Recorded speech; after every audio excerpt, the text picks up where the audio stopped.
In this video, I'm going to show you how to access the door hinge on a 225 glass door refrigerator.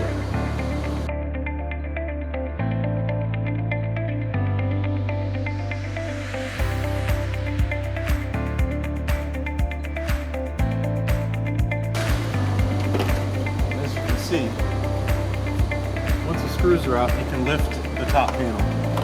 However, the wires are clipped to a wiring harness in this top panel. What you can do is put a stick, or just for now I'm going to put the screwdriver in here. In the case of this repair, this wire right here has a little bit of slack in it. What you can do is you can cut this housing,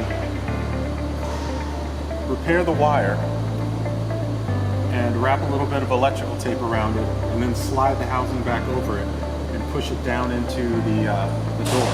If you look in here, you can see the hinge bolts right here. Simply loosen the front one. The back one can stay in. Just loosen them enough to lift up on this hinge to allow you to restack the hinge spacer and the hinge. Once you get everything stacked, tighten it down a little bit, just enough to hold the weight of the door. But you want to shut the door and check the alignment, make sure the door is aligned and that you have a good seal all the way around the gasket. Then tighten down these two hinge bolts. You can snap the wire back into the wiring harness, and then lower the cover. It's easier done with the door. And replace the screws that hold the top cover on.